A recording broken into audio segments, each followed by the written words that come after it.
എൻ്റെ പേര് ശ്രീകാന്ത്. ഞാനിന്ന് ഇലക്ട്രോമാഗ്നറ്റിക് തിയറിയെക്കുറിച്ചാണ് പറയാൻ പോകുന്നത്. സോ ഇലക്ട്രോമാഗ്നറ്റിക് തിയറി എന്ന് പറയുന്നത് നമ്മുടെ 4th മൊഡ്യൂളിൽ വരുന്ന ഒരു ചാപ്റ്ററാണ് ഇലക്ട്രോമാഗ്നറ്റിക് തിയറി. അപ്പോൾ ഇലക്ട്രോമാഗ്നറ്റിക് തിയറിയിലോട്ട് വരുന്ന മുമ്പ് നമുക്ക് എന്താണ് ഇലക്ട്രോമാഗ്നറ്റിക് വേവ് എന്ന് പറയുന്ന അതിനെക്കുറിച്ചൊരു ചെറിയ ഇൻട്രൊഡക്ഷൻ തരാം. അപ്പം ഇലക്ട്രോമാഗ്നറ്റിക് വേവ് എന്ന് പറഞ്ഞാൽ നമുക്കറിയാം, ഒരു ചാർജ്, ഒരു ഉദാഹരണത്തിന് എന്താണ് ഒരു ഇലക്ട്രോൺ എന്ന് പറഞ്ഞൊരു ചാർജാണ്. ആ ഇലക്ട്രോൺ എന്താണ് മൂവ് ചെയ്യാതിരിക്കുകയാണ്, ജസ്റ്റ് എന്താണ് സ്റ്റേഷനറി ആയിട്ട് ഇരിക്കുകയാണെങ്കിൽ ആ ചാർജിന് ചുറ്റും എന്തുണ്ടാവും, ഒരു ഇലക്ട്രിക് ഫീൽഡ് ഡെവലപ്പ് ചെയ്യും. എന്താണ് ഇലക്ട്രോൺ വെറുതെ ഇരിക്കുകയാണെങ്കിൽ അതിന് ചുറ്റും എന്താണ് ഒരു ഇലക്ട്രിക് ഫീൽഡ് കാണും. ഇനി ആ ചാർജ് ആക്സിലറേഷൻ ഇല്ലാതെ യൂണിഫോം മോഷനിൽ മൂവ് ചെയ്യണം. ജസ്റ്റ് ആക്സിലറേഷൻ ഒന്നുമില്ല, വെറുതെ ഇങ്ങനെ മൂവ് ചെയ്യുകയാണെങ്കിൽ അതിന് ചുറ്റും എന്താണ് ഇലക്ട്രിക് ഫീൽഡ് പോരാഞ്ഞിട്ട് അതിന് ചുറ്റും എന്തും കൂടെ കാണും, ഒരു മാഗ്നറ്റിക് ഫീൽഡും കൂടെ എന്ത് ചെയ്യും, അതിന് ചുറ്റും ഡെവലപ്പ് ചെയ്യും. ദാറ്റ് ഈസ്, ഇപ്പോൾ ഇതുവരെയാണ് പറഞ്ഞത്, ഒരു ചാർജ് വെറുതെ ഇരിക്കുകയാണെങ്കിൽ അതിന് ചുറ്റും എന്ത് കാണും, ഒരു ഇലക്ട്രിക് ഫീൽഡ് കാണും.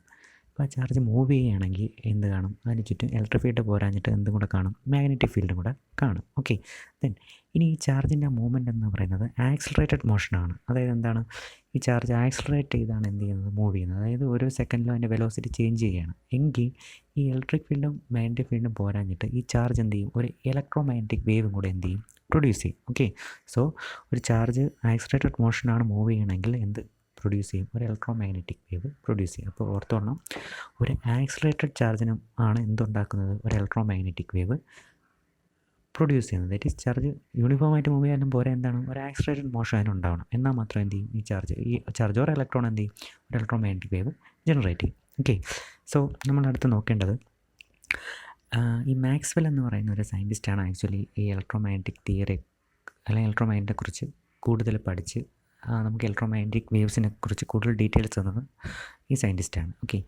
സോ നമുക്ക് ഈ ചാപ്റ്ററിൽ ബേസിക്കായിട്ടുള്ളതും ഈ മാക്സ്വെൽസിൻ്റെ ഇക്വേഷനാണ് പഠിക്കാനുള്ളത്. അപ്പം അതിൽ മാക്സ്വെൽസിൻ്റെ ഇക്വേഷൻ പഠിക്കുന്നതിന് മുമ്പ് നമ്മൾ കുറച്ച് ടേംസിനെ പരിചയപ്പെടണം. ഓക്കെ, അതിൽ ഈ ടേംസ് നിങ്ങൾ ആക്ച്വലി ഇതൊക്കെ ഇനി പറയാൻ പോകുന്ന കുറച്ച് ടേംസ് നിങ്ങൾ മാത്സിൽ പഠിച്ചിട്ടുള്ളതാണ്.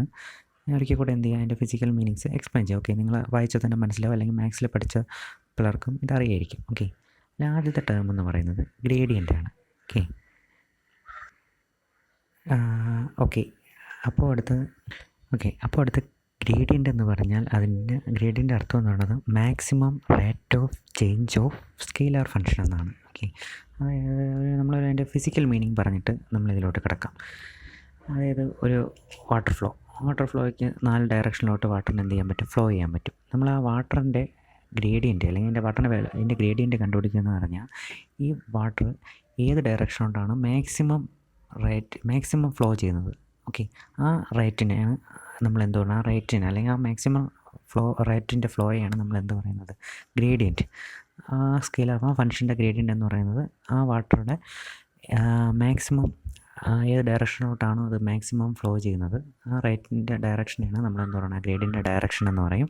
എത്ര എമൗണ്ടാണ് ഫ്ലോ ചെയ്യുന്നത് അതാണ് അതിൻ്റെ മാഗ്നിറ്റ്യൂഡ് എന്ന് പറയുന്നത്. എന്താണ്, അപ്പം ഗ്രേഡിയൻ്റ് ഫിസിക്കലി ഗ്രേഡിയൻ്റ് കൊണ്ട് ഉദ്ദേശിക്കുന്ന ഒരു സാധനത്തിൻ്റെ അല്ലെങ്കിൽ ഒരു ഫംഗ്ഷൻ്റെ ഗ്രേഡിയൻ്റ് എടുത്തു കഴിഞ്ഞാൽ നമുക്ക് കിട്ടുന്നത് എന്തുവാണ്, അതിൻ്റെ maximum rate of change of that field അല്ലെങ്കിൽ ദാറ്റ് ഫംഗ്ഷൻ. ഓക്കെ, അതിൻ്റെ ഡയറക്ഷൻ എന്ന് പറഞ്ഞാൽ ഏത് ഡയറക്ഷനോട്ടാണോ മാക്സിമം റേറ്റ് ഓഫ് ചേഞ്ച് കിട്ടുന്നത് ആ ഡയറക്ഷനാണ് ഏതെന്നാണ് അതിൻ്റെ ഗ്രേഡിയൻ്റ് എന്ന് പറയുന്നത്. ഓക്കെ, സോ നമ്മൾ ഗ്രേഡിയൻ്റ് റെപ്രസെൻ്റ് ചെയ്യുന്നത് നമ്മൾ ഗ്രേഡ് ഫൈ അല്ലെങ്കിൽ എന്ത് വെച്ചാണ് നമ്മൾ റെപ്രസെൻ്റ് ചെയ്യുന്നത്, ഈ ഡെൽ ഫൈ വെച്ചിട്ടാണ് എന്ത് ചെയ്യുന്നത്, നമ്മൾ ഈ ഗ്രേഡിയൻറ്റിനെ റെപ്രസെൻ്റ് ചെയ്യുന്നത്.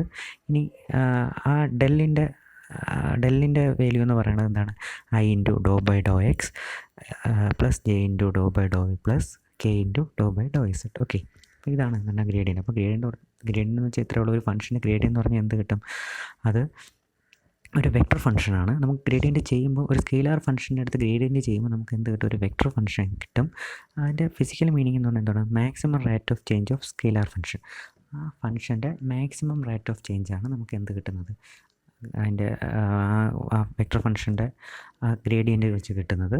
അതേപോലെ അതിന് വെക്റ്റർ ഫംഗ്ഷൻ ആയതുകൊണ്ട് അതിൻ്റെ ഡയറക്ഷൻ കാണുമല്ലോ, ആ ഡയറക്ഷൻ എന്ന് പറയുന്നത് ആ മാക്സിമം റേറ്റ് ഓഫ് ചേഞ്ചിൻ്റെ ഡയറക്ഷൻ തന്നെ ആയിരിക്കും. എന്താണ്, ഏത് ഡയറക്ഷനോട്ടാണോ മാക്സിമം ഫ്ലോ ഉണ്ടാകുന്നത് അതാണ് അതിൻ്റെ ഡയറക്ഷനും. ഓക്കെ, അടുത്ത് നോക്കുന്നത് ഡൈവേർജൻസ് ഓഫ് ദി വെക്റ്റർ ഫീൽഡാണ്. ഈ divergence of the vector field എന്ന് പറഞ്ഞു കഴിഞ്ഞാൽ അതിൻ്റെ അർത്ഥം അല്ലെങ്കിൽ ഡൈവേർജൻസ് ഓഫ് വെക്റ്റർ ഫീൽഡ് ചെയ്യുമ്പോൾ നമുക്ക് കിട്ടുന്നതെന്ന് പറഞ്ഞാൽ എന്താണ്, it's net out flow per unit volume. ഒരു പോയിൻ്റ് ഉണ്ടാകുന്ന നെറ്റ് ഔട്ട്ഫ്ലോ എന്ന് ഉദ്ദേശിക്കുന്നത് നമ്മുടെ total inflow minus total outflow. അതായത് എന്താണ്, എത്ര ഇപ്പം ലിക്വിഡിൻ്റെ കേസ് ആണെങ്കിൽ എത്ര ലിക്വിഡ് ഇങ്ങോട്ട് വരുന്നു മൈനസ് എത്ര ലിക്വിഡ് അങ്ങോട്ട് പോകുന്നു. അപ്പം എന്താണ്, ആ ഒരു ഡിഫറൻസിനെയാണ് നമ്മൾ എന്താണ് നെറ്റ് ഔട്ട്ഫ്ലോ എന്ന് പറയുന്നത്. ഓക്കെ, എത്ര ലിക്വിഡ് ഓർ കറണ്ട് എന്ത് ചെയ്യുന്നു, പുറത്തോട്ട് ഒഴുകുന്നു, അതിനെയാണ് നമ്മൾ എന്ത് പറയുന്നത്, ഈ ഡൈവേർജൻസ് കൊണ്ട് ഉദ്ദേശിക്കുന്നത്. അപ്പം ഡൈവേർജൻസ് എന്ന് പറഞ്ഞാൽ ഒരു വെക്ടർ ഫീൽഡിലാണ് നമ്മൾ ചെയ്യുന്നത്. ഡൈവേർജൻസ് ചെയ്ത് കഴിഞ്ഞാൽ നമുക്ക് കിട്ടുന്നത് the net outflow per unit volume at A point. ഒരു പോയിന്റിൽ നെറ്റ് ഔട്ട്ഫ്ലോ ഓഫ് ലിക്വിഡോ എന്തായിരുന്നാലും ലിക്വിഡോ കറണ്ട് ആയിരുന്നാലും എന്തായിരുന്നാലും ആ ഒരു പോയിന്റിലെ നെറ്റ് ഔട്ട്ഫ്ലോ ആണ് നമുക്ക് എന്ത് ചെയ്യുന്നത്, ഈ ഡൈവേർജൻസ് കിട്ടുന്നത്. അതിനൊരു എക്സാമ്പിൾ ഞാൻ പറഞ്ഞാൽ നിങ്ങൾക്ക് കുറച്ചും കൂടെ മനസ്സിലാവും. ഉദാഹരണത്തിന് നമ്മളൊരു എയർ എടുത്ത്, ഒരു അറ്റ്മോസ്ഫിയറിൽ എയർ അല്ലെങ്കിൽ ഒരു കണ്ടെയ്നറിലുള്ള ഒരു എയർ എടുത്തിട്ട് എന്ത് ചെയ്യുക, നമ്മൾ പതുക്കെ എന്ത് ചെയ്യുക, എയറിനെ ഏതെങ്കിലും ഒരു പാർട്ട്, എയറിൻ്റെ ഫുള്ളായിട്ട് കിടക്കുന്ന ഏതെങ്കിലും ഒരു സെക്ഷൻ ചൂടാക്കുമ്പോൾ എന്താണ് സംഭവിക്കുന്നത്, ആ ഭാഗം ചൂടായിട്ട് എക്സ്പാൻഡ് ചെയ്യും. അപ്പോൾ അവിടെ നിന്ന് എന്ത് ചെയ്യും, ഹീറ്റഡ് ആയിട്ടുള്ള എയർ എന്ത് ചെയ്യും, പതുക്കെ എയർ എന്ത് ചെയ്യും, അവിടെ നിന്ന് ട്രാവൽ ചെയ്ത് എവിടെ പോകും, കോൾഡായിട്ടുള്ള റീജിയനിലോട്ട് എന്ത് ചെയ്യും, പതുക്കെ ട്രാവൽ ചെയ്യും. അപ്പോൾ നമ്മുടെ ഹീറ്റഡ് റീജിയൻ നോക്കിക്കഴിഞ്ഞാൽ അവിടെ എന്താണ് നടക്കുന്നത്, അവിടെ കൂടുതൽ എയർ എന്ത് ചെയ്യണം, പുറത്തോട്ടാണ് പോകുന്നത്. ഓക്കെ, സോ അല്ലെങ്കിൽ അവിടുത്തെ എയറിൻ്റെ വെലോസിറ്റി എങ്ങോട്ടായിരിക്കും, പുറത്തോട്ടായിരിക്കും. സോ നമ്മൾ ആ വെലോസിറ്റി, അവിടുത്തെ എയറിൻ്റെ വെലോസിറ്റി, അതിൻ്റെ ഡൈവർജൻസ് എടുത്തു കഴിഞ്ഞാൽ പോസിറ്റീവായിരിക്കും. കാരണം ഔട്ട്ഫ്ലോ എന്തായിരിക്കും, കൂടുതൽ. അപ്പം പുറത്തോട്ട് പോകുന്നതാണെങ്കിൽ ഡൈവർജൻസ് എന്തായിരിക്കും, പോസിറ്റീവായിരിക്കും. ഓക്കെ, സോ എന്ത് ചെയ്യും, അവിടുന്ന് എയർ എന്ത് ചെയ്യും, ഹോട്ട് റീജിയനിൽ നിന്ന് കോൾഡ് റീജിയനിലോട്ടാണ് പോയിക്കൊണ്ടിരിക്കുന്നത്. അപ്പോൾ ഹോട്ട് റീജിയൻ്റെ ഡൈവർജൻസ് എടുത്തു കഴിഞ്ഞാൽ നമുക്ക് എന്ത് കിട്ടും, അവിടുത്തെ പോസിറ്റീവ് വാല്യൂ കിട്ടും. അപ്പോൾ അതിനെ നമ്മൾ എന്ത് പറയും, അപ്പോൾ അവിടുത്തെ നെറ്റ് ഫ്ലോ എന്ന് പറയുന്നത് നെറ്റ് എയർ ഫ്ലോ എന്ന് പറയുന്നത് പോസിറ്റീവ് ആയിരിക്കും. സോ നമുക്ക് പറയാം എന്താണ്, ഡൈവേർജൻസ് പോസിറ്റീവ് എന്ന് പറയാം. അതേപോലെ തന്നെ എന്താണ് അടുത്ത, അപ്പം ആ കോൾഡ് റീജിയൻ എടുത്തു കഴിഞ്ഞാൽ നമുക്ക് എന്ത് മനസ്സിലാവും, ആ കോൾഡ് റീജിയൻ്റെ പ്രത്യേകത കൂടുതൽ എയർ എന്താണ് ഇങ്ങോട്ടാണ് വരുന്നത്. സോ നമുക്ക് എന്ത് പറയാം, അവിടുത്തെ ഡൈവർജൻസ് എന്ന് പറഞ്ഞാൽ നെഗറ്റീവ് ആയിരിക്കും. കാരണം കൂടുതൽ നെറ്റായിട്ടുള്ള ഫ്ലോ എന്ന് പറഞ്ഞാൽ പുറത്തോട്ട് പോകുന്നേക്കാളും അകത്തോട്ടല്ലേ വരുന്നത്. സോ നെറ്റ് ഫ്ലോ എന്ന് പറഞ്ഞാൽ എന്തായിരിക്കും, നെഗറ്റീവ് ആയിരിക്കും. ഓക്കെ, സോ നമുക്ക് അവിടുത്തെ ഡൈവർജൻസ് എന്ന് പറഞ്ഞാൽ എന്തായിരിക്കും, ഇത് നെഗറ്റീവ് ഡൈവർജൻസ് ആയിരിക്കും. ഓക്കെ, അപ്പോൾ ഇത്രയേ ഉള്ളൂ. ഡൈവർജൻസ് എന്ന് പറഞ്ഞാൽ ടോട്ടൽ ഔട്ട്ഫ്ലോ ടോട്ടലായിട്ടുള്ള ഔട്ട്ഫ്ലോ, ഇൻഫ്ലോ മൈനസ് ഇങ്ങോട്ട് വരുന്നത് മൈനസ് പുറത്തോട്ട് പോകണം. അപ്പം നമ്മളങ്ങനെ ഡിഫറൻസ് എടുക്കുമ്പോൾ പുറത്തോട്ട് പോകണമെങ്കിൽ കൂടുതലെങ്കിൽ ഡൈവർജൻസ് പോസിറ്റീവ് ആയിരിക്കും, അകത്തോട്ട് വരുന്നതാണ് പോകണമെങ്കിൽ എന്തായിരിക്കും, ഡൈവർജൻസ് നെഗറ്റീവ് ആയിരിക്കും. ഓക്കെ, സോ നമുക്കടുത്ത ആ ഡൈവർജൻസ് എങ്ങനെ സിംബോളിക്കായിട്ട് റെപ്രസെൻ്റ് ചെയ്യാമെന്ന് പറയാം. നമ്മൾ ഡൈവർജൻസ് റെപ്രസെൻ്റ് ചെയ്യാൻ വേണ്ടി നമ്മൾ യൂസ് ചെയ്യുന്നത് എന്താണ്, ഡെൽ ഡോട്ട് എന്നാണ്. ഡെൽ വെച്ചിട്ടാണ്, ഡെൽ ഡോട്ട് എഫ്. ഇപ്പം എഫ് ആണ് ആ ഫംഗ്ഷൻ. ഇപ്പം വെലോസിറ്റിയാണ് എടുത്തെങ്കിൽ വെലോസിറ്റിയുടെ സ്ഥാനത്ത് എഫ് ആണ് എടുക്കണമെങ്കിൽ നമ്മൾ ഡൈവർജൻസ് റെപ്രസെൻ്റ് ചെയ്യാൻ വേണ്ടി നമ്മൾ എന്തായിരിക്കും, ഡെൽ ഡോട്ട് എഫ് എന്നൊരു സിമ്പിൾ കൊണ്ടാണ് എന്ത് ചെയ്യുന്നത്, ഡൈവർജൻസ് റെപ്രസെൻ്റ് ചെയ്യുന്നത്. അത് ഓൾറെഡി എല്ലാവർക്കും അറിയായിരിക്കും. സോ ഡെൽ ഡോട്ട് എഫ് എന്ന് പറയുമ്പോൾ നമ്മൾ റെപ്രസെൻ്റ് ചെയ്യുന്നത് ഡെല്ലിൻ്റെ വാല്യൂ എല്ലാവർക്കും അറിയാം, I into Dr by Dr X plus J into Dr by Dr Y plus K into Dr by do Z ആണ്. എഫ് എന്ന് പറഞ്ഞൊരു വെക്ടർ ഫംഗ്ഷനാണ്. സോ എഫിൻ്റെ value I F X plus A F I plus K F Z. ഇത് രണ്ടും കൂടെ ചെയ്യുമ്പോൾ നമുക്ക് എന്തെങ്കിലും വെക്ടർ പ്രോഡക്റ്റ് ചെയ്യുമ്പോൾ നമുക്ക് എന്ത് കിട്ടും, ഇത് രണ്ട് ഇതാണ്. അപ്പോൾ സോ എന്ത് ചെയ്യും, ഫൈനലി കിട്ടുന്നത് del dot F or divergence of F. Del dot എഫിനെ നമ്മൾ വായിക്കുന്നതാണ് ഡൈവർജൻസ് ഓഫ് എഫ്. കിട്ടുന്നത് do by do F X by Dr X plus do F Y by Dr Y plus do F Z by do Z. Okay, അപ്പോൾ ഇത്രയേ ഉള്ളൂ divergence എന്ന് പറഞ്ഞാൽ. നമുക്ക് എന്ത് കിട്ടും, നെറ്റ് ഔട്ട് ഫ്ലോ കിട്ടും. അതാണ് ഡൈവർജൻസ് കൊണ്ട് ഇതിൻ്റെ ഫിസിക്കൽ മീനിങ്. ഓക്കെ, അത് റെപ്രസെൻ്റ് ചെയ്യുന്നത് ഡെൽ ഡോട്ട് എഫ് വെച്ചാണ് നമ്മൾ എന്ത് ചെയ്യുന്നത്, ഡൈവർജൻസ് റെപ്രസെൻ്റ് ചെയ്യണത്. ഓക്കെ, അടുത്തത് നമ്മൾ നോക്കുന്നത് ഇക്വേഷൻ ഓഫ് കണ്ടിന്യൂറ്റിയാണ്. ഓക്കെ, ആക്ച്വലി ഇക്വേഷൻ ഓഫ് കണ്ടിന്യൂറ്റിയുടെ വേറൊരു പേരാണ് ലാ ഓഫ് കൺസർവേഷൻ ഓഫ് ചാർജ് എന്ന് പറയാം. ഓക്കെ, നമുക്ക് അതായത് ഇക്വേഷൻ കണ്ടിന്യൂറ്റി ലാ ഓഫ് ചാർജിൻ്റെ കൺസർവേഷനായിട്ടും നമുക്ക് എന്ത് ചെയ്യാൻ പറ്റും, കൺസിഡർ ചെയ്യാൻ പറ്റും. ഓക്കെ, ഇതൊരു ഇമ്പോർട്ടൻറ്റ് ഇക്വേഷനാണ്, അല്ലെങ്കിൽ ഇമ്പോർട്ടൻറ്റ് ഒരു തിയറിയാണ് എന്ന് പറയുന്നത് ഈ ഇക്വേഷൻ ഓഫ് കണ്ടിന്യൂറ്റി എന്ന് പറയുന്നത്. ഓക്കെ, ഇക്വേഷൻ ഓഫ് കണ്ടിന്യൂറ്റി നമ്മളതിനെ സിമ്പിളായിട്ട് പറഞ്ഞു കഴിഞ്ഞാൽ, ഇക്വേഷൻ ഓഫ് കണ്ടിന്യൂറ്റി എന്ന് പറഞ്ഞാൽ നമുക്കറിയാം, ഒരു കണ്ടെയ്നർ എടുത്തു. ആ കണ്ടെയ്നറിൽ ഒരു 100 ചാർജസ് ഉണ്ടെന്ന് വെച്ചോ. ഓക്കെ, 100 ചാർജസ് ഉണ്ട്. അതിൽ ഓരോ സെക്കൻഡ് കഴിയും തോറും അതിൽ നിന്നൊരു 5 ചാർജ് എന്ത് ചെയ്യുക, പുറത്ത് പോയിക്കൊണ്ടിരിക്കുകയാണ്. എങ്കിൽ ഇക്വേഷൻ ഓഫ് കണ്ടിന്യൂറ്റി പറയണമെന്ന് പറഞ്ഞത്, ഇതിൻ്റെ അകത്ത് ഈ പുറത്ത് പോണ ചാർജിൻ്റെ റേറ്റിന് എന്തായിരിക്കും, ഈക്വലായിരിക്കും എന്ത് പറഞ്ഞാൽ അകത്തുനിന്ന് കുറയുന്ന ചാർജിൻ്റെ അളവ്. ഓക്കെ, ആ ഒരു സിമ്പിൾ പ്രിൻസിപ്പിളാണ്. എന്താണ്, അകത്തുനിന്ന് എത്ര ചാർജ് കുറയുന്നോ അതെന്ന് പറയുന്നത് എന്തിന് ഈക്വലായിരിക്കും, ആ പുറത്തോട്ട് പോകുന്ന ചാർജിന് എന്തായിരിക്കും, ഈക്വലായിരിക്കും. ഇതാണ് എന്ത് പറയുന്നത്, ഇക്വേഷൻ ഓഫ് കണ്ടിന്യൂറ്റി പറയുന്നത്. അല്ലെങ്കിൽ equation of continuity physical meaning ഇത്രയേ ഉള്ളൂ. അകത്തുനിന്ന് എത്ര ചാർജ് കുറയുന്നു അതെന്തിന് ഈക്വലായിരിക്കും, പുറത്തോട്ട് പോകുന്ന ചാർജിന് അല്ലെങ്കിൽ നഷ്ടപ്പെടുന്ന ചാർജിന് ഈക്വൽ ആയിരിക്കും. അപ്പം അതാണ് അതിൻ്റെ ഫിസിക്കൽ മീനിങ്. അത് നമ്മൾ പറഞ്ഞു കഴിഞ്ഞാൽ എന്താണ്, the amount of charge that comes out of through the surface is equal to the rate of decrease of charge contained in the volume. അല്ലെങ്കിൽ അതാണ് അതിൻ്റെ ആ സെൻറ്റൻസ്. അകത്തുള്ള ചാർജിൻ്റെ അളവ് എത്ര കുറയുന്നു അതെന്തിന് ഈക്വൽ ആയിരിക്കും, പുറത്തോട്ട് പോകുന്ന ചാർജിന് ഈക്വൽ ആയിരിക്കും. ദാറ്റ് ഈസ് കാൾഡ് എന്താണ്, ഇക്വേഷൻ ഓഫ് കണ്ടിന്യൂറ്റി. അപ്പം നമ്മൾ പുറത്തോട്ട് പോകുന്ന ചാർജിനെ നമ്മൾ റെപ്രസെൻറ്റ് ചെയ്യുന്നത് del dot J gives the net out flow of the charge. Del dot J എന്ന് പറഞ്ഞാൽ നമുക്കറിയാം, ഡെൽ ഡോട്ട് ജെ എന്ന് പറഞ്ഞാൽ എന്താണ്, ഡോട്ട് വെച്ച് റെപ്രസെൻറ്റ് ഡൈവേർജൻസ്. ഓക്കെ, അപ്പം ഡൈവേർജൻസ് ഓഫ് ദി ജെ എന്ന് പറയുന്നത് എന്തുവാണെന്ന് പറഞ്ഞാൽ നമുക്കറിയാം, ജെ ഇസ് ദ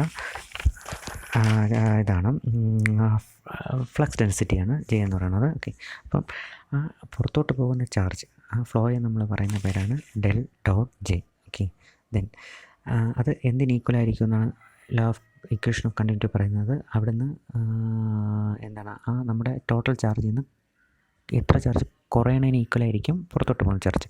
അപ്പം നമ്മുടെ റോയാണ് നമ്മുടെ വോളിയം ചാർജ്. അകത്തുള്ള ഒരു യൂണിറ്റ് വോളിയത്തിൽ റോ ചാർജാണ് ഉള്ളതെങ്കിൽ ആ റോ ചാർജ് കുറയുന്ന റേറ്റിനെ നമുക്ക് എങ്ങനെ എഴുതാം, do rho by Dr T. അപ്പം ഡോ റോ ബൈ ഡോ ടിക്ക് ഈക്വൽ ആയിരിക്കും എന്താണ്, ഡെൽ ഡോട്ട് ജെ. അതാണ് അതാ പറയുന്നത്, അതാണ് അത് ഈക്വേഷൻ റെപ്രസെൻറ്റ് ചെയ്യുന്നത്. നമുക്ക് del dot J equal to minus Dr rho by Dr T. അപ്പോൾ doh rho by Dr T എന്ന് പറഞ്ഞാൽ എന്താണ്, അകത്തുള്ള ചാർജ് ഡെൻസിറ്റി. റോ എന്ന് പറഞ്ഞാൽ ചാർജ് ഡെൻസിറ്റിയാണ്, വോളിയം ചാർജ് ഡെൻസിറ്റിയാണ്. ആ ചാർജ് ഡെൻസിറ്റി കുറയുന്നതിന് ഈക്വൽ ആയിരിക്കും എന്ന് പറഞ്ഞാൽ പുറത്തോട്ടുള്ള ചാർജിൻ്റെ ഫ്ലോ. പുറത്തോട്ടുള്ള ചാർജിനെ റെപ്രസെൻറ്റ് ചെയ്യുന്നത് നമ്മൾ എന്താണ്, ഡെൽ ഡോട്ട് ജെയും equal to minus Dr rho by Dr T. ഇതാണ് എന്താണ് ഇക്വേഷൻ ഓഫ് കണ്ടിന്യൂറ്റി, അല്ലെങ്കിൽ നമുക്ക് കൺസർവേഷൻ ഓഫ് ചാർജ് എന്ന് ഞാൻ പറയാം. ഓക്കെ, അടുത്തെന്ന് പറയുമ്പോൾ കള്ളാണ്. കള്ളെന്ന് പറഞ്ഞാൽ അതിന് ജസ്റ്റ് ഫിസിക്കൽ മീനിങ് എന്ന് പറഞ്ഞാൽ എന്താണ്, കള്ളെന്ന് പറയുന്നത് എന്താണ്, ഇറ്റ് ഈസ് എന്താണ്, സർക്കുലേഷൻ പെർ യൂണിറ്റ് ഏരിയ. അതായത് നമ്മളൊരു ഇതിലോട്ട് കൊടുക്കുന്ന റൊട്ടേഷണൽ ഫോഴ്സ്, അതിനെയാണ് നമ്മൾ എന്ത് പറയുന്നത്, കള്ളെന്ന്. കള്ള് കാരണം എന്ത് ചെയ്യും, ആ ഒരു ഇപ്പോൾ ഒരു വെക്ടർ ഫീൽഡ് ഉണ്ടെങ്കിൽ ആ ഫീൽഡ് റൊട്ടേഷൻ, അല്ലെങ്കിൽ ഒരു ഒബ്ജക്റ്റ് ഉണ്ടെങ്കിൽ റൊട്ടേറ്റ് ചെയ്യാനുള്ള ഫോഴ്സിനെയാണ് നമ്മൾ എന്ത് വെച്ചാൽ ഉദ്ദേശിക്കുന്നത്, കേൾ. നമുക്കറിയാം ഒരു ചുഴി ആ ഒരു അർത്ഥത്തിലാണ് പറഞ്ഞാൽ. കളർ എന്ന് പറഞ്ഞാൽ എപ്പോഴും എന്താണ്, റൊട്ടേറ്റിംഗ് ഫോഴ്സിനെയാണ് നമ്മൾ കളർ വെച്ച് റെപ്രസെൻറ്റ് ചെയ്യുന്നത്. So colour is simply the circulation per unit area. Okay, അതിന് എമൗണ്ട് ഓഫ് ട്വിസ്റ്റിംഗ് ഫോഴ്സ്, അതിന് ഒരു സാധനത്തിന് ട്വിസ്റ്റ് ചെയ്യാൻ ഉപയോഗിക്കുന്ന ഫോഴ്സിനെയാണ് നമ്മൾ എന്ത് പറയുന്നത്, കളർ വെച്ച് നമ്മൾ എന്ത് ചെയ്യുന്നത്, റെപ്രസെൻറ്റ് ചെയ്യുന്നത്. ഓക്കെ, സോ അപ്പോൾ നമുക്ക് കളറിനെ റെപ്രസെൻറ്റ് ചെയ്യാൻ വേണ്ടി യൂസ് ചെയ്യുന്ന സിമ്പിൾ എന്ന് പറയുന്നത് ഡെൽ ക്രോസ് എഫ് ആണ്. അതിനെ വായിക്കുന്ന പേരെന്ന് പറഞ്ഞാൽ കൾ ഓഫ് എഫ് എന്നാണ് വായിക്കുന്നത്. അപ്പോൾ ഡെൽ ക്രോസ് എഫ് അല്ലെങ്കിൽ കൾ എഫ് എന്നാണ് വായിക്കുന്നത്. അപ്പോൾ കൾ എന്ന് പറഞ്ഞാൽ ഒരു വെക്റ്റർ ഫംഗ്ഷനാണ്. അപ്പോൾ ഇത് ഓക്കെ, കൾ എന്ന് പറഞ്ഞാൽ ഒരു വെക്റ്റർ ഫംഗ്ഷനാണ് എന്ന് പറയുന്നത്. അപ്പോൾ അതിനെ നമ്മൾ റെപ്രസെൻറ്റ് ചെയ്യുന്നത് ഡെൽ ക്രോസ് എഫ് വെച്ചാണ് നമ്മൾ എന്ത് ചെയ്യുന്നത്, ആ കളറിനെ റെപ്രസെൻറ്റ് ചെയ്യുന്നത്. അപ്പോൾ colour is a vector which means it has both vector ആയതുകൊണ്ട് അതിന് ഡയറക്ഷനും മാഗ്നിറ്റ്യൂഡും കാണും. The magnitude is simply the amount of the twisting force. അപ്പം ആ കളർ ചെയ്ത് കഴിയുമ്പോൾ, നമ്മളൊരു സാധനത്തിൻ്റെ കൂടെ കളർ ചെയ്ത് കഴിഞ്ഞാൽ ആ ഒബ്ജക്റ്റ് അല്ലെങ്കിൽ ആ ഫംഗ്ഷന് എത്ര റൊട്ടേറ്റിംഗ് ഫോഴ്സ് അനുഭവപ്പെട്ടു എന്ന് നമുക്ക് എന്ത് ചെയ്യാൻ പറ്റും, അറിയാൻ പറ്റും. ഓക്കെ, നമ്മൾ കളർ ചെയ്യുന്നത് ഡെൽ ക്രോസ് എഫ് ആണ്. നമുക്കറിയാം എഫ് എന്ന് പറഞ്ഞൊരു വെക്റ്റർ ഫംഗ്ഷനാണ്. സോ എഫ് നമുക്ക് എങ്ങനെ എഴുതാം, I F X plus J F I plus K F Z. അപ്പം ഡെൽ ക്രോസ് എഫ് ചെയ്യുമ്പോൾ എന്താണ്, ഐ ഇൻറ്റു നമ്മൾ ഡെല്ലിൻ്റെ വാല്യൂ നമുക്കറിയാം, I into Dr by Dr X plus J into Dr by Dr Y plus K into Dr by doh Z into അടുത്ത് എഫിൻ്റെ value എന്താണ്, F I F X plus I F I plus K F X. ഇട്ട് ചെയ്യുമ്പോൾ നമുക്ക് since it is a vector multiplication നമുക്ക് എങ്ങനെ എഴുതാം, I J K doh by Dr X doh by doh Z ഇങ്ങനെ നമുക്ക് എഴുതാം. എന്നിട്ട് എന്ത് ചെയ്യുക, നമുക്കറിയാം ഇങ്ങനെ ഫംഗ്ഷൻ വന്ന് ചെയ്യണം എങ്ങനെ അറിയാലോ, ഇങ്ങനെ വെച്ചിട്ട് എന്ത് ചെയ്യുക, I into Dr by Dr Y of F I Z minus. Okay, നിങ്ങൾക്ക് വെക്റ്റർ ഫംഗ്ഷൻ അറിയാമെന്ന് വിശ്വസിക്കുന്നു. അപ്പോൾ എന്ത് ചെയ്യുക, ഇങ്ങനെ ചെയ്തെടുക്കുക. ഓക്കെ, ഇതാണ് ഏതെന്ന് പറയുന്നത് നമ്മുടെ കർൾ എന്ന് പറയുന്നത്. അപ്പോൾ കർളിൻ്റെ സിംപ്ലി അതിൻ്റെ ഫിസിക്കൽ മീനിങ് എന്ന് പറഞ്ഞാൽ എന്താണ്, റൊട്ടേഷണൽ ഫോൾസ് അല്ലെങ്കിൽ ട്വിസ്റ്റിംഗ് ഫോൾസ് ആണ് എന്ന് പറഞ്ഞാൽ കർൾ എന്ന് പറഞ്ഞാൽ. ഇത് നമ്മൾ കർൾ എന്ന് പറയുന്നത് ഒരു വെക്റ്റർ ഫംഗ്ഷനാണ്. ഓക്കെ, സോ ഓക്കെ, അടുത്തെന്ന് പറയുന്നത് നമ്മുടെ എന്താണ്, സ്റ്റോക്സ് തിയറമാണ്. അത് നിങ്ങൾ പഠിച്ചിട്ടുള്ളതാണ്. ഓക്കെ, സ്റ്റോക്സ് തിയറം എന്താണ് ചെയ്യുന്നത് വെച്ചാൽ, സ്റ്റോക്സ് തിയറം നമുക്ക് എന്താണ്, ഒരു സർഫസ് ഇൻ്റഗ്രലും ലൈൻ ഇൻ്റഗ്രലും തമ്മിലുള്ള ഒരു റിലേഷനാണ് ഷോ ചെയ്യുന്നത്. അല്ലെങ്കിൽ നമുക്ക് എന്ത് പറയാം, സിംപ്ലി പറഞ്ഞാൽ എന്ത് ചെയ്യും, ഇറ്റ് ട്രാൻസ്ഫോം എന്താണ്, സ്റ്റോക്സ് തിയറം ട്രാൻസ്ഫോം എന്താണ്, A surface integral to line integral. ഒരു സർഫസ് ഇൻ്റഗ്രലിനെ, അതായത് സർഫസിൽ വെച്ച് ഇൻ്റഗ്രൽ എന്ന് വെച്ചാൽ സർഫസ് ഏരിയ ഉള്ളതിനെ എന്തിലോട്ട് മാറ്റും, ഒരു ലൈൻ, ഒരു സ്ട്രെയിറ്റ് ലൈൻ പാത്തിലോട്ട് എന്ത് ചെയ്യും, ഇൻ്റഗ്രേറ്റ് ചെയ്യും. അല്ലെങ്കിൽ എന്താണ്, തിരിച്ച് പറഞ്ഞാൽ സർഫസ് ഇൻ്റഗ്രലിനെ ലൈൻ ഇൻ്റഗ്രലിലോട്ട് മാറ്റാനോ ഓർ ലൈൻ ഇൻ്റഗ്രലിനെ സർഫസ് ഇൻ്റഗ്രലിലോട്ട് മാറ്റാനുമാണ് നമ്മൾ എന്ത് ചെയ്യുന്നത്, സ്റ്റോക്സ് തിയറം നമ്മൾ യൂസ് ചെയ്യുന്നത്. അതിൻ്റെ മെയിൻ ഫംഗ്ഷൻ എങ്ങനെയാണ്, ഇത് നമ്മൾ സാധാരണ നമുക്കിപ്പോൾ നമ്മുടെ മാക്സ്വെൽസ് ഇക്വേഷനിൽ വരും. അതുകൊണ്ടാണ് ഈ സെക്ഷനിൽ ഈ സ്റ്റോക്സ് തിയറം ഉൾപ്പെടുത്തിയിരിക്കുന്നത്. നമുക്ക് പല നമ്മുടെ മാക്സ്വെൽസ് ഇക്വേഷൻ ഡെറൈവ് ചെയ്യണം അല്ലെങ്കിൽ ചെയ്യുന്ന സമയത്ത് നമുക്ക് എന്ത് കാണാൻ പറ്റും, ഈ ചില സ്ഥലത്ത് നമുക്ക് എന്ത് ചെയ്യാൻ പറ്റും, ഇക്വേഷൻ സിംപ്ലിഫൈ ചെയ്യാൻ വേണ്ടി നമുക്ക് സർഫസ് ഇൻ്റഗ്രലിനെ എന്തിലോട്ട് മാറ്റേണ്ടി വരും, ലൈൻ ഇൻ്റഗ്രലിലോട്ട് മാറ്റാൻ വേണ്ടി നമ്മൾ അവിടെ ചെയ്യാറുണ്ട്. അപ്പോൾ നമ്മൾ എന്ത് യൂസ് ചെയ്യും, ഈ സ്റ്റോക്സ് തിയറമാണ് അവിടെ യൂസ് ചെയ്യുന്നത്. അതുകൊണ്ട് മാത്രമാണ് എന്ത് ചെയ്തത്, ഈ സെക്ഷനിൽ നിങ്ങൾക്ക് ഈ സ്റ്റോക്സ് തിയറം കൊടുത്തിരിക്കുന്നത്. ഓക്കെ, അപ്പം സ്റ്റോക്സ് തിയറം എന്താണ് ചെയ്യുന്നത്, സ്റ്റോക്സ് തിയറം എന്താണ്, Stokes enables us to transform the surface integral of a curl of a vector field into the line integral of that vector field. അപ്പോൾ surface integral line ഇൻ്റഗ്രലിലോട്ട് convert ചെയ്യുന്ന use ചെയ്യുന്ന തിയറമാണ് എന്ന് പറയുന്നത് നമ്മുടെ Stokes theorem എന്ന് പറയുന്നത്. അതായത് ചെയ്തിരിക്കുന്ന ഫോർമാറ്റ് ഇതാണ്, surface integral of curl of F dot D S equal to line integral of F dot D R. ഇങ്ങനെയാണ്, ഇതാണ് അതിൻ്റെ method.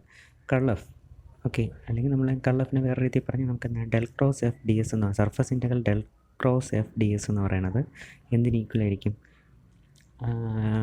Line integral of F dot D ആറിന് ഈക്വലായിരിക്കും. ഓക്കെ, ഇതൊരു തിയറമാണ്. ഇത് ഫൈനൽ റിസൾട്ട് മാത്രമാണുള്ളത്. ഓക്കെ, അപ്പോൾ ഇത് നിങ്ങൾ കാണാതെ പിടിച്ച് വയ്ക്കണം ഈ result.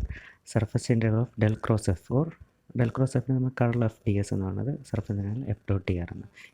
Okay, the theorem states that the flux of a curl of the function f over the surface S of any shape is equal to the integral of the vector field f over the boundary C of the surface. അതായത് ഈ ഒരു method തന്നെയാണ് surface integral del cross F dot D S എന്ന് പറഞ്ഞാൽ എപ്പോഴും എന്തായിരിക്കും, line integral of F dot D ആറിന് equal ആയിരിക്കും. ഓക്കെ, അതായത് സിംപ്ലി പറഞ്ഞാൽ എന്താണ്, ഒരു സർഫസ് ഇൻ്റഗ്രൽ ലൈൻ ഇൻ്റഗ്രലോട്ട് കൺവേർട്ട് ചെയ്യുന്ന തിയറമാണ് എന്നാണ് സ്റ്റോക്സ് തിയറം. അതിൻ്റെ റിസൾട്ടാണ് ഇത്. ഓക്കെ, ഈ ഒരു റിസൾട്ട്, ഈ ഒരു റിസൾട്ട്. ഓക്കെ, ഇത് നിങ്ങൾ എന്ത് ചെയ്യുക, കാണാതെ പിടിച്ച് വയ്ക്കും. ഓക്കെ,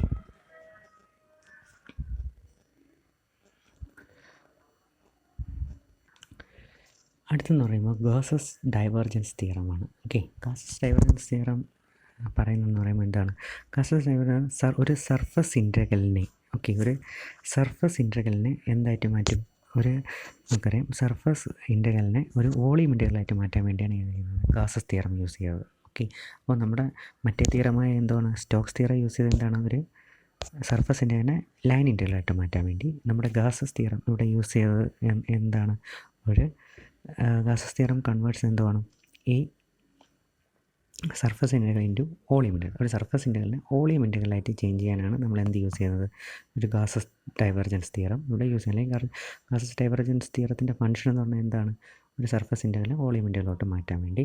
അപ്പം Gauss's theorem states that the volume integral del dot F is equal to the surface integral F dot D S.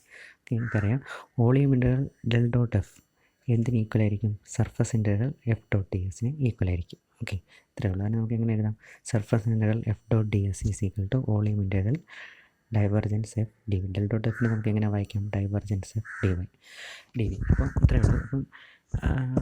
അപ്പോൾ ഇതിൻ്റെ ഫിസിക്കലല്ല നമ്മൾ മാത്തമെറ്റിക്കലായിട്ട് എന്താണ് ഇതിൻ്റെ യൂസ്ഫുൾ എന്ന് പറയുന്നത്, ഗോസസ് തിയറത്തിൻ്റെ എന്താണ്, ഇതൊരു സർഫസ് ഇൻ്റഗ്രലിനെ വോളിയം ഇൻ്റഗ്രലോട്ട് കൺവേർട്ട് ചെയ്യും. ഓർ നമുക്ക് തിരിച്ചു പറയാം, വോളിയം ഇൻ്റഗ്രലിനെ സർഫസ് ഇൻ്റഗ്രലോട്ട് എന്ത് ചെയ്യാൻ പറ്റും, കൺവേർട്ട് ചെയ്യാൻ പറ്റും. ഇതാണ് ഇതിൻ്റെ ഗോസസ് തിയറത്തിൻ്റെ ഉപയോഗം. ഓക്കെ, പിന്നെ ആക്ച്വലി ഇതിൻ്റെ നമ്മളതിന് വേറൊരു രീതിയില്ല, ഇതിന് ഫിസിക്കലായിട്ട് നമ്മൾ മാത്തമെറ്റിക്കലാണ് ഇങ്ങനെ പഠിച്ചത്, ഇതിന് ഫിസിക്കലായിട്ട് ഇതിന് അർത്ഥമുണ്ട്. അതായത് ഇതേ തിയറം വെച്ച് നമുക്ക് ഇതിൻ്റെ ഫിസിക്കലായിട്ട് പറഞ്ഞു കഴിഞ്ഞാൽ നമുക്ക് പറയാം, diverse theorem simply says that the total expansion of a fluid inside a closed surface is equal to the fluid escaping the closed surface. അതായത് ഒരു ഫ്ലൂയിഡിന് നിറച്ച് വെച്ചിരിക്കുന്ന ഒരു ഫ്ലൂയിഡ്, ഒരു ബോട്ടിൽ അല്ലെങ്കിൽ ഒരു പാത്രത്തിൽ നിറച്ച് വെച്ചിരിക്കുന്ന ഒരു ഫ്ലൂയിഡിന് അതിനൊരു എക്സ്പാൻഷൻ ഫോഴ്സ് അനുഭവപ്പെടുന്നെങ്കിൽ ആ ഫോഴ്സ് എന്തിന് ഈക്വലായിരിക്കും, നമ്മുടെ ആ നിറഞ്ഞിപ്പം നമ്മൾ വെള്ളത്തിൽ നിറച്ച് നമ്മളെന്ത് ചെയ്യും, പ്രസ് ചെയ്യണം. ഒരു പാത്രത്തിലൊരു വെള്ളം നിറച്ച് വെച്ചിട്ട് നമ്മളിങ്ങനെ പ്രസ് ചെയ്യണ സമയത്ത് എന്ത് ചെയ്യും, അപ്പം ആ പാത്രത്തിൽ കുറേ വെള്ളം എന്ത് ചെയ്യും, പാത്രത്തിൽ നിന്ന് താഴെ വരും. അപ്പം നമ്മൾ കൊടുക്കുന്ന ഫോഴ്സിന് ഈക്വലായിരിക്കും എന്ന് പറയുന്നത് എന്ത് ചെയ്താൽ വെള്ളത്തിൻ്റെ ഔട്ട്ഫ്ലോ, കളയുന്ന വെള്ളം ഈക്വലായിരിക്കും എന്നാണ് ഇതിൻ്റെ ഫിസിക്കലായിട്ടുള്ള മീനിങ്. നിങ്ങൾ മാത്തമാറ്റിക്കൽ മീനിങ് മാത്രമേ നിങ്ങൾക്ക് ഇതിന് ഇപ്പോൾ ആവശ്യമുള്ളൂ. എന്താണ്, ഒരു സർഫസ് ഇൻ്റഗ്രലിനെ വോളിയം ഇൻ്റഗ്രലായിട്ട് കൺവേർട്ട് ചെയ്യുക, അതാണ് ഗോസസ് തിയറം പറയുന്നത്. അതിൻ്റെ physical meaning Gauss's divergence theorem simply states that the total expansion of a fluid inside a closed surface is equal to the fluid escaping the closed surface. അപ്പോൾ ആ വെള്ളത്തിൽ act ചെയ്യുന്ന force എന്തിന് equal ആയിരിക്കും, വെള്ളം നിറഞ്ഞ് കളയുന്ന എത്ര വെള്ളമാണോ എന്താണ് ആ ഇതിന് ഈക്വലായിരിക്കും എന്ന് പറയുന്നത്. ആ വെള്ളത്തിലോട്ട് ആക്ട് ചെയ്യുന്ന ഫോഴ്സ്, അല്ലെങ്കിൽ ആ വെള്ളത്തിൽ ആക്ട് ചെയ്യുന്ന എക്സ്പാൻഡിങ് ഫോഴ്സിന് ഈക്വലായിരിക്കും വെള്ളം നിറഞ്ഞ് കളയുന്നത്. ഇതാണ് എന്ന് പറയുന്നത് ഗാസസ് ഡൈവർജൻസ് തിയറം. ഓക്കെ.